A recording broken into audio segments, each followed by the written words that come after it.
Hey witches, how you doing today? Welcome back to the channel. My name is Taya, and today we are going to have a little bit of fun talking about the 7 deadly sins, what they are, a little bit of history. We'll look at what do they have to do with witchcraft, what is Black Lent, oh, where did that come from, and the particular sin that I have chosen to sort of explore for the 6-week period of Black Lent, which will be sloth. So to get into it, the 7 deadly sins, what are they? The capital vices, the capital sins. I did a deep dive. I did so much research, you guys, on Wikipedia. I love Wikipedia. Listen, the 7 deadly sins are pride, greed, wrath, lust, gluttony, sloth, and envy. Each one has a corresponding virtue, which we'll talk about in a little bit. And these are sort of a Christian concept. They're not specifically mentioned in the Bible. These are not biblical sins, but they did originate with a sect of monks, of ascetic hermits that lived in the desert. They were called the desert monks in the 3rd century AD. And they sort of wrote about the 7 deadly sins, and basically the sins are considered abuses or excess versions of one's natural faculties or passions. And I think that's important. Natural faculties or passions. These are things that we all experience as human beings. Pride, greed, wrath, lust, gluttony, sloth, and envy. Every one of us has experiences with these sort of states of being, these emotional states, if you will. And we're sort of demonizing them when they happen in an extreme. Now, the 7 deadly sins were popularized when they were featured in Chaucer's Canterbury Tales, and very well known from Dante's Divine Comedy, the 2nd volume, which is Purgatory. And in Purgatory, the prisoners, if you will, were organized by deadly sin. So very commonly, like, these came very well known through Dante's Divine Comedy. Now, I'm going to give you my take. The 7 deadly sins are just another control tactic of Christianity in particular, and ultimately of the patriarchy. Now, to be clear, when I say the patriarchy, I am not saying men. The patriarchy is a system that has been constructed to benefit cis-het white men and to oppress all others who do not fit into the cis-het white men category. Both men and women participate in the patriarchy. So my going after the patriarchy isn't about men. It's about the men and women who participate in the system of patriarchy, okay? Because listen to this. Consider the poor and disenfranchised, okay? We're going back, like, you know, to the early ADs when this stuff first came out. Think about those sort of poor and disenfranchised people who are living sort of, they're living under, typically under like an overlord or a master of some sort. They're kind of a little bit in servitude, and they're very poor, and they're sort of living a subsistence existence, right? It's like hand to mouth, what I can get, what I can eat. I'm just trying to get by in life. So pride. Don't think so highly of yourself. You need to know your place. That's what that's saying. Don't have greed, right? Don't accumulate wealth and material possessions. That's greed. That's greedful. Don't have wrath. Don't be angry with your lot in life, right? Don't have wrath, have patience, right? So pride, don't have pride, have humility, right? Have humility and accept where you are. Greed, right? The opposite of that is charity. If you have extras, you should be giving it away to other people so that you don't accumulate too much. Wrath, right? Don't be angry with your lot in life, have patience, right? Demonstrate patience and just be happy with where you are in life. Don't want for more. Don't be angry, right? What do angry people do? They organize and rise up. Don't be like that. Lust. Don't take pleasure in your life. Have chastity. Control yourself. Gluttony. Same thing. Don't take pleasure in your life. Be happy with the scraps that you have, right? Oh, did you get a hunk of moldy old dried out bread for dinner? You should be happy that you got anything. Don't be a glutton, right? The opposite of the sobriety, right? Be happy with what you've got. Again, sloth. Better work hard to be a better producer, right? The opposite of sloth is diligence, right? Be diligent. Get your work done. That comes above all else, right? Work hard and get your work done. Well, who's their work benefiting? Their overlords that they're working for. Envy. Don't have envy, have kindness. Don't be envious and want what other people have. Don't want what I have, right? I've got a great life. I'm making good bank off of all of these people that I'm sort of overlording over. But don't want that. Don't be envious of that. Be happy with your lot in life. It is all about oppressing the working class to the benefit of their overlords, of their, I mean, is it wrong to want for more in life? In fact, anything taken to an extreme is bad. I mean, don't get me wrong, right? There's this idea of greed. Yeah, you know what? We all don't need to be Elon Musk. You don't need to have like $20 billion in the bank. That's okay. Maybe that's a little greedy. But for the average Joe walking around on the street, right? Oh, don't be greedy. How about wrath, right? That's a big one for me. Don't be angry. Don't stand up to the system of oppression. Have patience. First of all, you'll never get ahead in life. Second of all, what if you were in an abusive relationship? Don't have wrath, have patience. Is patience gonna solve that situation? No. You need to get angry. You need to take some pride and think highly of yourself and think, I deserve better than this. All right? In that situation, patience is going to hurt you. You're going to stay in an abusive relationship longer. It's not about having patience. It's about having wrath and pride. So, anyways, 7 deadly sins, totally a system of oppression. So why? What does that have to do with witchcraft, right? Why are we talking about this? Like, duh, what does that have to do, Taya? All right.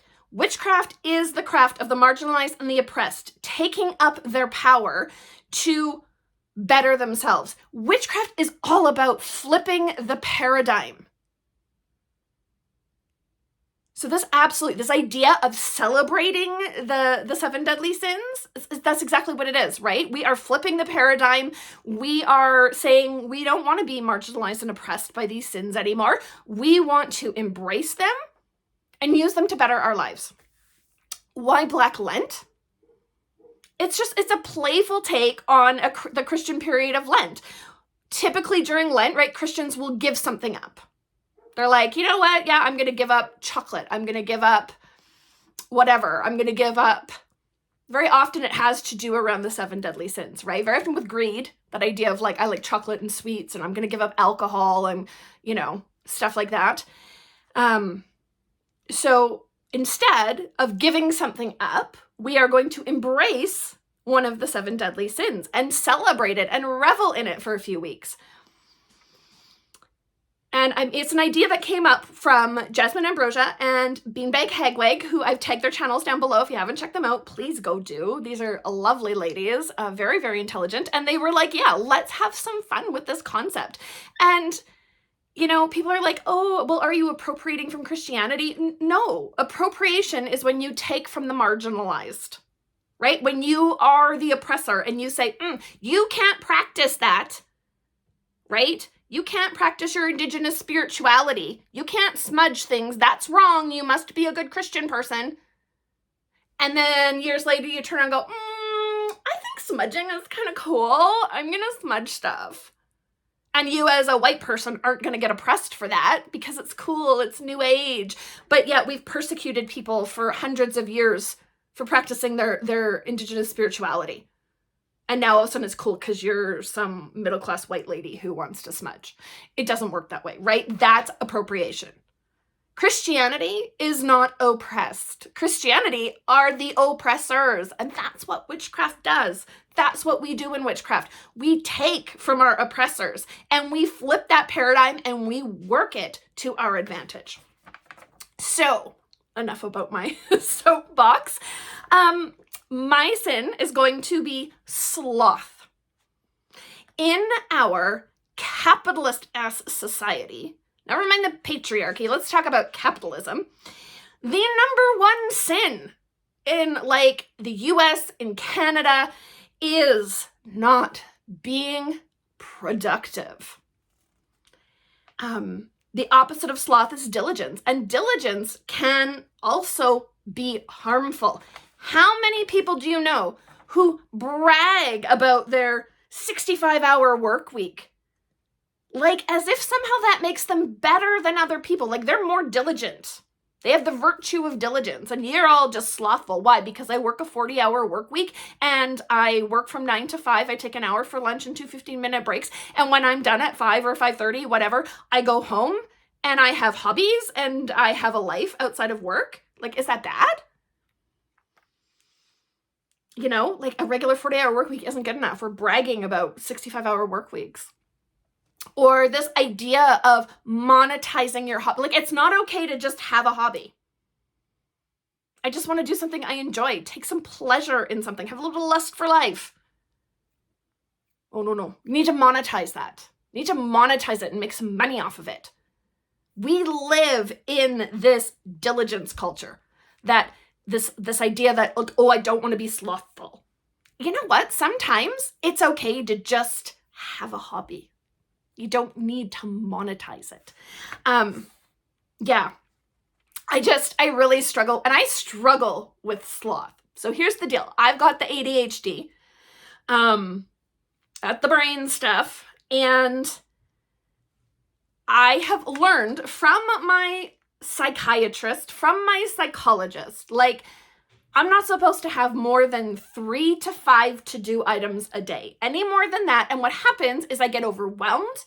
I end up not doing the things, and then I end up feeling bad about it, and then I get anxiety, and it's a spiral. So they're like, you know what, 3 to 5 things a day on your to-do list. That's about it.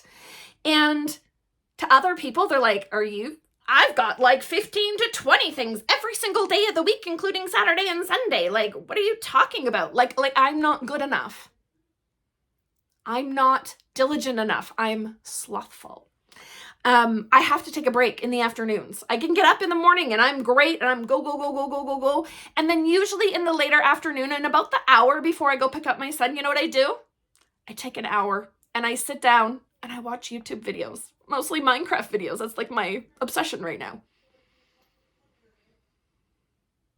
And I feel guilty about that. Like I'm being slothful, even though I know my physical body needs a rest. My mental health, my brain needs a break. It needs to just stop, go, do.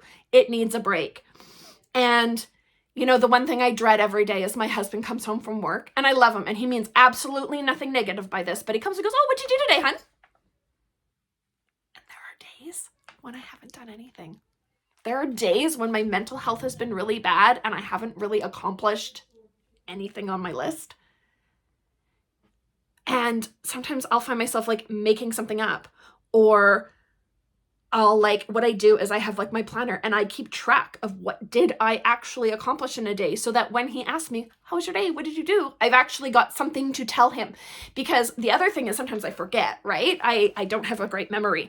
And sometimes I'll do things and I kind of forget about them. And so when I get put on the spot, what'd you do? I'm like, ugh, and I freeze and I don't know what to say. And then I feel bad, like I'm not good enough because I was slothful. So I really struggle with this concept of sloth, right? Now, again, there's a line. Yeah, you know what? If you like sit on your ass eating bonbons and watching soap operas all day, every day, basically living off the system, yeah, that's not cool. Unless you honestly have some type of like, you know, physical, psychological reason that you have to be like that. But for most people, right? I'm talking like for the average person, that's not good. So then when I have to take time to like watch Minecraft videos, I feel like I'm being slothful, like I'm sitting around eating bonbons and watching freaking, you know, that's what people are going to think. And why do I care what people think? Right? But I care because I feel like I'm being slothful. So, oh my gosh, what must other people think? Because I understand why I have to do the things I do. What are other people going to think? So anyways, we're going to play with sloth and how it can be a force for good in your life, a force for self-care, a a force for putting yourself first, your needs first, for checking in with yourself, listening to your body, listening to your brain, listening to your mental health, and doing what you need to do to take care of yourself and put yourself first. Especially in this capitalist society where it's like, well, what are you doing to be productive? So that's what we're going to play with this month, is sloth. I'd love to hear your take on the 7 deadly sins of pride, greed, wrath, lust, gluttony, sloth, and envy. Are you going to work along with this challenge? This was Jasmine Ambrosia and Beanbag Hagwag's challenge. And I'm really looking forward to it. I think it's going to be a lot of fun. I'd love to know what you guys think, so drop us a comment. And otherwise, yeah, we'll catch you in the next one.